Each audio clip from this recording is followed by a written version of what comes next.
الان شده 40 سال فوق لیسانس هم گرفتم، وقت ازدواجم هم گذشته. میخوام بدونم آقا پسر که بیاد خواستگار من نمیخوام جهیزی بیارم، جهیزی تکمیل بیارم، مهرم نمیخوام، هیچی نمیخوام، یه دست لباس خونه مامانشینا رو بیاره، کی میاد بگیره منو آخه؟ میخوام ببینم کدوم از این سیاستمدارا میاد برای من شوهر پیدا کنه. 20 سال تنها دارم تو تهران زندگی میکنم، فقط به خاطر که 18 سالگی دانشگاه تهران قبول شدم. نشستم درس خوندم، گفتم آقا به یه مرتبه بالاتری برسم. اگه میدونستم به اینجا دارم میرسم، تو سن 40 سالگی هم حتی یک نفر در خونم نمیزنه، اون موقع من ازدواج میکردم. الان درسمو خوندم دیگه، سنم هم گذشته، همه کارامو هم کردم، تا سر کارم هم میرم، ولی برای یه هدف مشخصی نیست. طرف بخواد بیا یه حلقه یا رینگی ساده بخری نمیتونه. این منبع درآمدی که برای دختر خانوما شده 6 ماه عقد میکنن، فردا میرن مهرشون رو میزنن، اینجا من مهرمو میخوام. من به آقایون حق میدم، به خانوما حق نمیدم. درسته خودم خانومم،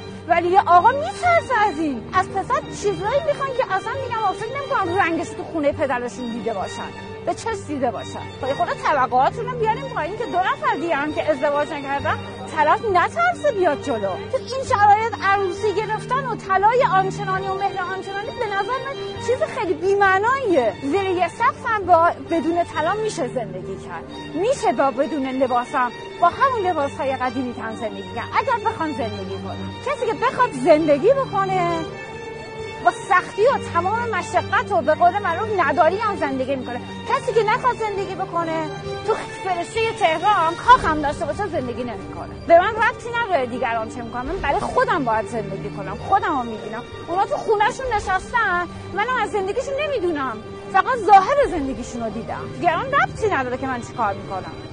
اصلا بگن آقا این با هیچ رفته سر خونه و زندگیش، به کسی ارتباط نداره. آقا من طلا نخریدم، لباس نخریدم، آقا میخوام برم برای خودم زندگی کنم.